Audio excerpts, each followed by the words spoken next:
Hello everyone, welcome to the study just to the point. और आज हम लोग अपनी चौथी क्लास में देखने वाले हैं वर्ल्ड बैंक, उसकी संरचना और उसके कार्य के बारे में। तो चलो बिना समय गवाए सीधा टू द पॉइंट शुरू करते हैं। देखो, पहला है हमारा वर्ल्ड बैंक क्या है। देखो, वर्ल्ड बैंक एक अंतर्राष्ट्रीय वित्तीय संस्था है जो विकासशील देशों को लोन, ग्रांट यानी मुफ्त सहायता और तकनीकी सलाह देती है, टेक्निकल असिस्टेंस देती है, ताकि गरीबी कम हो, विकास डेवलपमेंट तेज हो, इंफ्रास्ट्रक्चर, शिक्षा, स्वास्थ्य, कृषि जैसी परियोजनाएं जो है वो आगे बढ़े।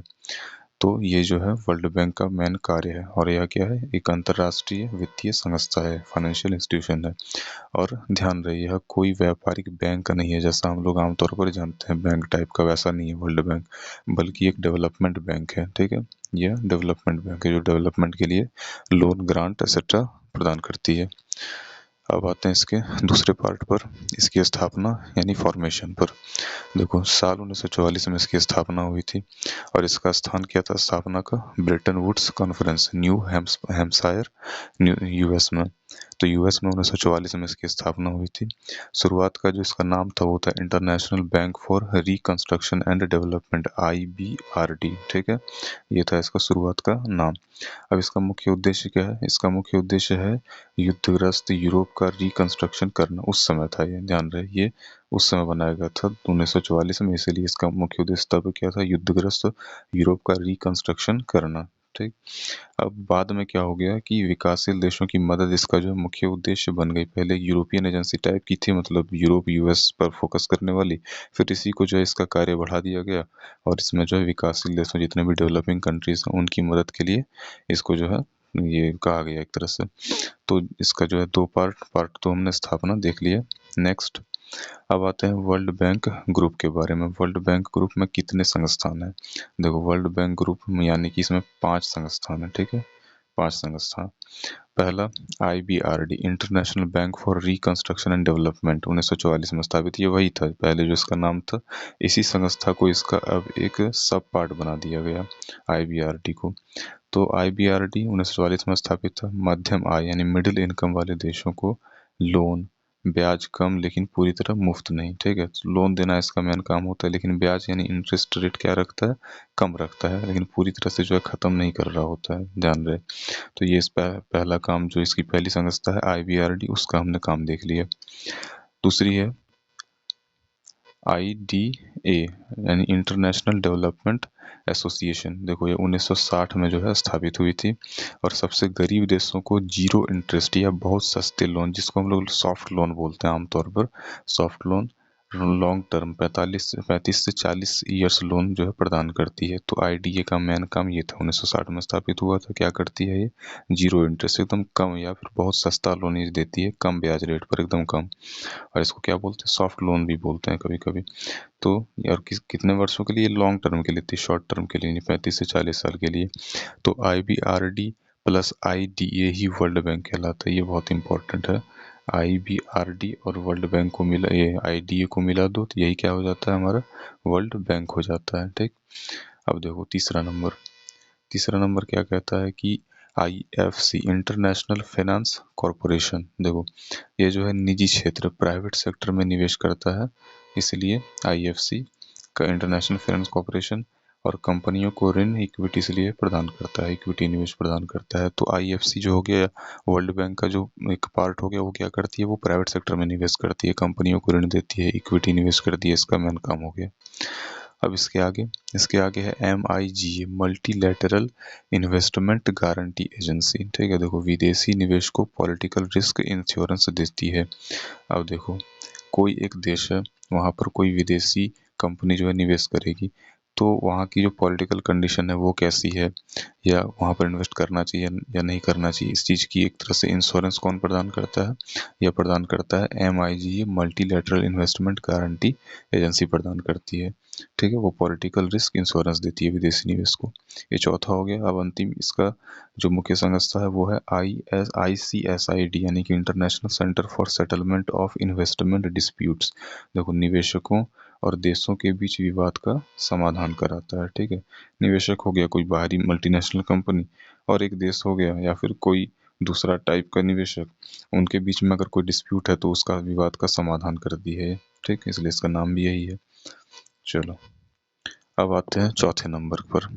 पार्ट 3 का जो है 5 पार्ट था वो हमने पढ़ लिया, 5 सब पार्ट था। अब चौथे नंबर पर सिंपल है, मुख्यालय क्या है इसका? मुख्यालय हेडक्वार्टर, ये मुख्यालय वाशिंगटन डीसी यूएस में इसका मुख्यालय है, ठीक है, यूएस की कैपिटल में। फिर इसके सदस्य देश मेंबरशिप कौन कौन है? लगभग 189 देश। स्रोत बदलते रहते हैं लेकिन यूपीएससी के लिए यही मानक है, ध्यान रखना। स्रोत जो है वो बदलते रहते हैं। अक्सर यूपीएससी के लिए अगर आप कुछ अलग सोर्सेज से पता करोगे तो 189 देश जो है वो स्टैंडर्ड है। अगर आपको कोई पूछ दे तो यही आपको रखना है 189, ठीक है, ये इसके सदस्य देश है। और भारत इसका क्या है? फाउंडिंग मेंबर है, ठीक है, फाउंडिंग मेंबर यानी कि संस्थापक सदस्य, स्थापना के समय भी इसने सहयोग किया था। अब वर्ल्ड बैंक का नेतृत्व यानी प्रेसिडेंट कौन होता है वर्ल्ड बैंक का? देखो इसका अध्यक्ष यानी प्रेसिडेंट जो है हमेशा यूएस से होता है, परंपरा के हिसाब से। हम लोग जानते हैं कुछ चीज़ें जो है परंपरा के हिसाब से चलती हैं, तो इसका जो है प्रेसिडेंट हमेशा यूएस से ही होता है, ठीक।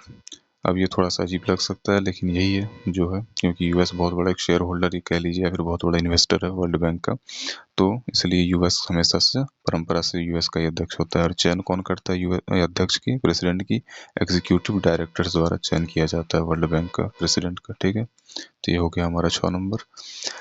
अब 7वां पॉइंट, वर्ल्ड बैंक कैसा धन देता है? ये बहुत इंपॉर्टेंट है, इसको जरा ध्यान से सुनना कि वर्ल्ड बैंक 3 प्रकार की वित्तीय सहायता देता है, 3 प्रकार की। पहला, लोन, बहुत कम ब्याज, लॉन्ग टर्म पेमेंट। देखो लोन जो होता है ऋण, बहुत कम ब्याज इसमें दिया जाता है, इंटरेस्ट रेट बहुत कम होता है। लॉन्ग टर्म रीपेमेंट होता है यानी कि आप आराम आराम से जो है इसको पेमेंट कर सकते हो, ज़्यादा साल आप इसमें ले सकते हो, मोर टाइम, ठीक है, यहाँ पर आप ले सकते हो, आप नहीं मतलब जो भी संस्था है देश है। फिर दूसरा है ग्रांट, मुफ्त सहायता। ग्रांट मतलब ये होता है एक तरह से मुफ्त सहायता करना, तो विशेष रूप से गरीब देशों के लिए जो बहुत ही अति पिछड़े देश हैं उनके लिए, तो इसमें इंटरेस्ट रेट नहीं के बराबर या फिर एकदम बिल्कुल नहीं लगता है, मुफ्त सहायता होती है। तो ये हो गया दूसरा। अब तीसरा देखो, टेक्निकल असिस्टेंट प्रोवाइड करती है, मतलब विशेषज्ञ सलाह, परियोजनाओं की योजना और निगरानी करना। ये छोटी सी बात लग रही है लेकिन ये बहुत बड़ी बात है, समेटिव अपने अंदर। देखो विशेषज्ञ सलाह क्या करेगा ये, कि परियोजनाओं की योजना बनाएगा। जैसे बहुत सारे परियोजनाएं सरकार लाती रहती है कि ये इंफ्रास्ट्रक्चर का निर्माण करेंगे, ये स्कीम लाएंगे, तो उन सब की योजना बनाने में भी ये सहयोग करती थी, इसीलिए इसको क्या गया है, टेक्निकल असिस्टेंट कहा गया, असिस्टेंस कहा गया है। टेक्निकल असिस्टेंट मतलब हो गया कि बहुत ही डिटेल में जाकर के देशों की मदद करना, ठीक है। और निगरानी, और ये इंस्पेक्शन भी करती है, देखती भी है कि कैसा चल रहा है, क्या अच्छा परफॉर्म कर रहा है कि नहीं कर रहा है, किस तरह से उसमें सुधार किया जा सकता है ताकि बेहतर आउटपुट मिले और देश जो है और ज़्यादा गरीब या नुकसान ना झेले, गरीबी ना हो और ज़्यादा नुकसान ना झेले। तो ये हो गया इसका तीसरा, टेक्निकल असिस्टेंट। अब आते हैं 8वें पॉइंट पे कि वर्ल्ड बैंक किन परियोजनाओं में पैसा देता है। देखो सीधी सी बात है, एक डेवलपमेंट बैंक है तो डेवलपमेंट से रिलेटेड पैसा देगा ये, तो सड़कें, पुल, बिजली, ये हो गया। शिक्षा और स्वास्थ्य, जल प्रबंधन, कृषि सुधार, गरीबी उन्मूलन, डिजिटल रिफॉर्म्स और क्लाइमेट चेंज प्रोजेक्ट्स। तो जितने भी डेवलपमेंट से रिलेटेड जो है इश्यूज हैं उन पर जो है वर्ल्ड बैंक इन परियोजनाओं में पैसा देता है, ठीक। इसके बाद देखो वर्ल्ड बैंक की प्रमुख रिपोर्ट है, ये बहुत ज़्यादा इंपॉर्टेंट है, ये यूपीएससी में सबसे ज़्यादा पूछी जाती है। अगर आप पीवाईक्यू प्रीलिम्स की निकाल के देखोगे तो इसमें जो है बहुत सारी बातें वर्ल्ड बैंक से पूछी जाती हैं, वो कि वर्ल्ड बैंक जो है कौन सा रिपोर्ट जारी करता है या ये रिपोर्ट कौन सी संस्था जारी करती है, ऐसा वो सब मैं अलग वीडियो में आपको करा दूंगा। अब देखते हैं इसको कि वर्ल्ड डेवलपमेंट रिपोर्ट WDR पहली ये रिपोर्ट जारी करती है। Ease of doing business report जो कि अब बंद कर दी गई है, यानी कि किस देश में बिजनेस करना कितना आसान है ये बताती थी ease of doing business report, ये बंद कर दी गई है। तो वर्ल्ड डेवलपमेंट रिपोर्ट हो गई WDR। तीसरा ग्लोबल इकोनॉमिक प्रोस्पेक्ट्स GEP ये जारी करती है। फिर logistics performance index LPI, remittance price world wide report ये जारी करती है। तो ये 5 रिपोर्ट होगी, इसमें से 2 जो है अब जारी करना बंद हो गया, तो 4 रिपोर्ट मेनली जारी करती है, बाकी कुछ रिपोर्ट हैं तो वो भी हम लोग चर्चा करेंगे बाद में। अब 11वां पॉइंट कि वर्ल्ड बैंक की आलोचना क्रिटिसिज्म क्यों किया जाता है। देखो विकसित देशों का अधिक प्रभाव है, खासकर यूएस, जैसे मैंने बताया कि प्रेसिडेंट हमेशा कहाँ से होगा, यूएस से ही होगा परंपरा के हिसाब से, और यूएस का ज़्यादा उसमें जो है पैसा भी है, ज़्यादा का इन्वेस्टमेंट भी है, तो उसका प्रभाव बहुत ज़्यादा होता है। कड़े शर्तों वाला ऋण, कंडीशनैलिटीज़, बहुत ज़्यादा कड़ी कड़ी शर्तें लगाता है ये, एक तरह से IMF की तरह कह सकते हैं। निजीकरण को बढ़ावा, प्राइवेट सेक्टर में इन्वेस्ट करता है ये बहुत, तो इस जिस वजह से क्या है, निजीकरण को बढ़ावा मिलता है और कैपिटलिज्म को बढ़ावा मिलेगा तो क्या होगा, फिर इसकी आलोचना होगी सोशलिस्टों द्वारा। तो इस तरह से तीसरा पॉइंट, चौथा हो गया है पर्यावरण को नुकसान पहुंचाने वाली परियोजनाओं पर फंडिंग। बहुत सारे डैम बनते हैं, बहुत सारे न्यूक्लियर पावर प्लांट बनते हैं जिस वजह से पर्यावरण को नुकसान पहुंचता है, पेड़ काटे जाते हैं, और उन परियोजनाओं को भी ये फंडिंग प्रोवाइड करता है, क्योंकि यह एक जो है डेवलपमेंट बैंक है, वर्ल्ड बैंक, इसीलिए इसकी इसमें भी आलोचना होती है। गरीब देशों पर कर्ज का बोझ ये बढ़ जाता है इसकी वजह से, बहुत ज़्यादा लोन देने से, अपने हिसाब से एक तरह से इंटरेस्ट रेट लगाने से, वहाँ की परियोजनाओं में इन्वेस्ट ये एक तरह से हस्तक्षेप करने से, इंटरफेयर करने से, तो इस वजह से वर्ल्ड बैंक की आलोचनाएं की जाती हैं। ठीक है, तो ये हमने 11वां पॉइंट देख लिया। अब है 12वां, अब समराइज। ठीक है, देखो थोड़ा समरी कर लेते हैं, लास्ट पॉइंट हो चुका हमारा अब, कि वर्ल्ड बैंक क्या है, IBRD और IDS को मिलकर के बनी है, इन दोनों को मिला दो तो क्या बन जाएगा, वर्ल्ड बैंक बन जाएगा। फिर हेडक्वार्टर वाशिंगटन DC में, स्थापना कब हुई थी, 1944 में हुई थी। मुख्य रिपोर्ट जारी क्या करती है, WDR, मैंने जिस तरह से बताया अभी। फिर भारत का फाउंडिंग मेंबर यानी कि संस्थापक सदस्य, अध्यक्ष US का नागरिक होता है, ट्रेडिशन परंपरा से ही। IDA क्या करती है, IDA गरीब देशों को जीरो इंटरेस्ट लोन प्रोवाइड करती है। IFC प्राइवेट सेक्टर में निवेश करती है। कुछ इसकी बात है, इंपॉर्टेंट बात है। तो हमने जो है पॉइंट 12 में इसको समराइज भी कर लिया अच्छी तरह से। अब आगे कुछ नहीं बचा, तो बस इतना ही था हमारे लिए आज। तो वर्ल्ड बैंक मैंने आज ख़त्म करा दिया है। उम्मीद है आपको ये वीडियो पसंद आई होगी। मिलते हैं नेक्स्ट वीडियो में। Thank you.